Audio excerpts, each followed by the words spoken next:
আজকে এই সংসদে আমরা অনেক ত্যাগ তিতিক্ষা আমরা সবার কাছে অনেকের সংগ্রামের কথা শুনি। তারা অনেক লড়াইয়ের মধ্য দিয়ে আজকে এই সংসদটি আমাদের প্রজন্মের জন্য আসলে আমরা আজকে যা কাজ করছি না কেন সেগুলো হচ্ছে আমাদের প্রজন্মের জন্য। আপনারা যে কাজগুলো করছেন, যে দায়িত্বটা নিয়েছেন, এই দায়িত্বের ফলভোগী বা সুবিধাভোগী কিন্তু আমাদের এই প্রজন্ম।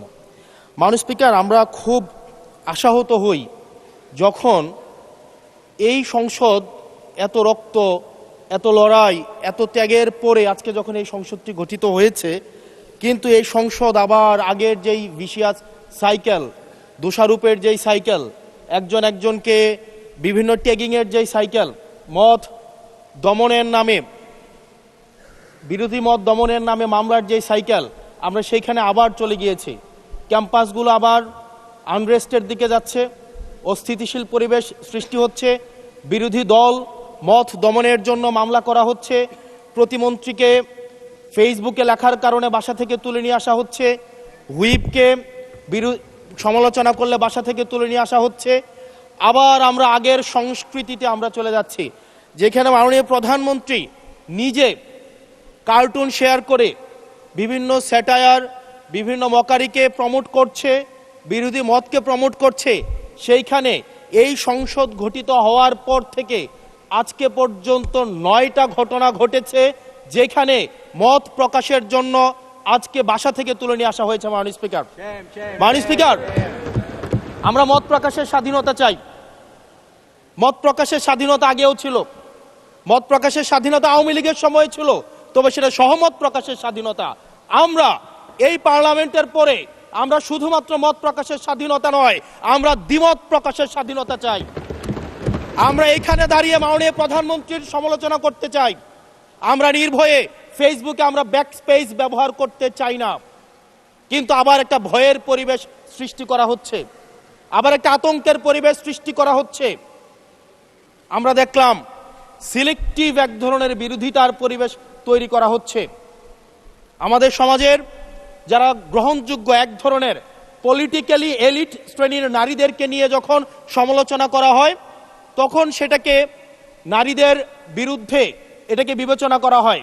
কিন্তু যারা পলিটিক্যালি পিছিয়ে পড়া জনগোষ্ঠী রয়েছে, গার্মেন্টস কর্মী রয়েছে, যারা হচ্ছে এই দেশের অর্থনীতির চাকাকে সচল করার জন্য রাত দিন পরিশ্রম করে যাচ্ছে, গ্রামগঞ্জের নারীরা, মায়েরা যারা রাত দিন পরিশ্রম করে যাচ্ছে, তাদেরকে যখন স্লাট শেম করা হয়, গালি দেওয়া হয়, সেটাকে আমরা নারী বিরোধিতা হিসাবে আমরা সেটাকে আমলে নেই না।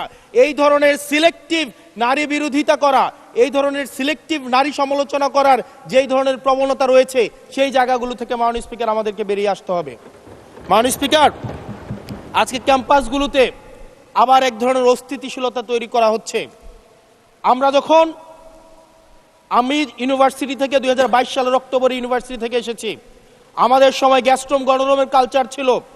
আমাদের সময় একটা শিক্ষার্থী অনেক স্বপ্ন নিয়ে বিশ্ববিদ্যালয়গুলোতে যেত।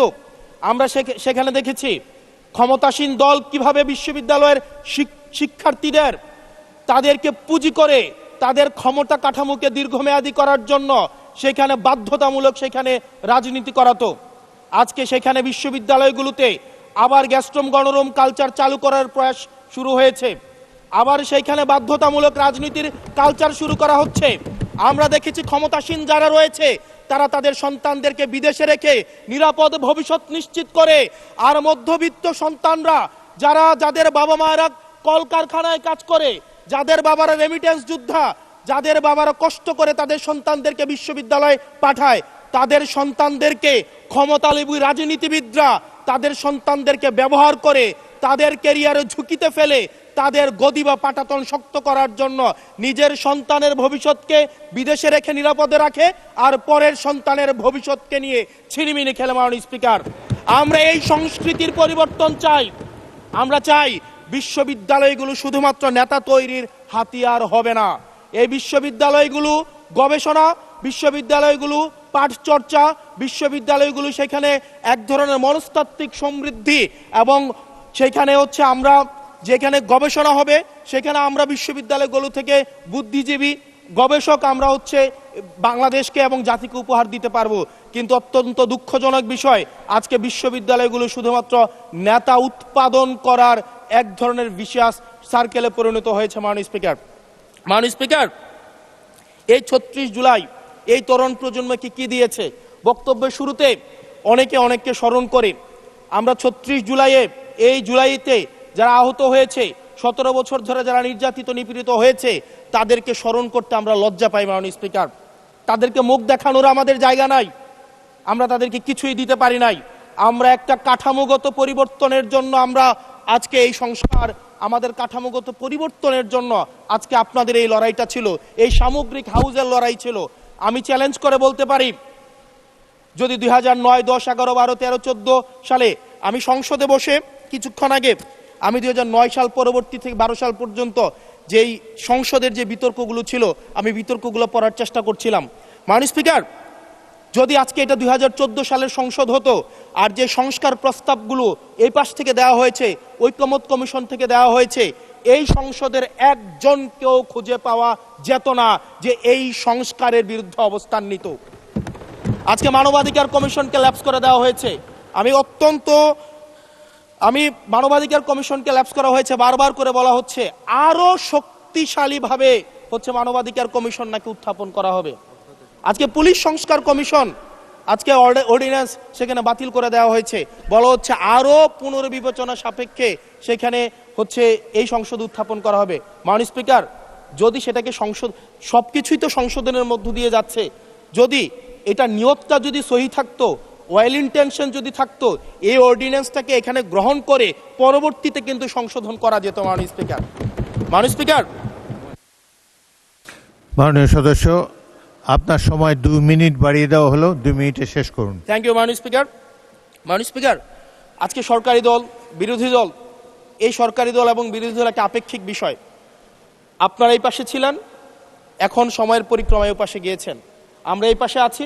যদি জনগণ চায়, আমরা যদি মানুষের ম্যান্ডেট নিয়ে এগিয়ে যেতে পারি, তাহলে সময়ের পরিবর্তনে এই সিট পরিবর্তন হবে। আমি আপনাদের সবাইকে আহ্বান জানাবো, প্রজন্মের ভাষাকে অনুধাবন করার চেষ্টা করুন। এটা আমি আমার নিজেকেও বলবো, প্রজন্মের ভাষাকে পড়ার চেষ্টা করুন। আমাদের প্রধানমন্ত্রী যিনি আছেন, মাননীয় প্রধানমন্ত্রী, ওনার সন্তান যেই প্রজন্মের, আমরা একই প্রজন্মের, আমাদেরকে ধারণ করার চেষ্টা, আমি চাইবো আপনারা সবাই আমাদেরকে ধারণ করার চেষ্টা করবেন। বিএনপির নয়, কেবল জামাতের নয়, কেবল এনসিপির নয়, বাংলাদেশের মানুষের স্বার্থ, বাংলাদেশের মানুষের আকাঙ্ক্ষা, বাংলাদেশের মানুষের স্বপ্ন বাস্তবায়ন যেন আমরা করতে পারি। মাননীয় স্পিকার, এই চেয়ার আমি অনুধাবন করতে পারছি জনগণ বিচ্ছিন্নতা তৈরি করে। এই সংসদে বসে, এসি রুমে বসে, এসি গাড়িতে চলে, মিনিস্ট্রির এসিতে বসে, বাসার মধ্যে 24/7 আনইন্টারাপ্টেড ইলেকট্রিসিটির মধ্যে থেকে জনগণের সমস্যা বোঝা যায় না। এই জন্য এই সংসদে যখন আমরা দাঁড়াই, আমরা জনগণের সমস্যা অনুধাবন করতে পারি না।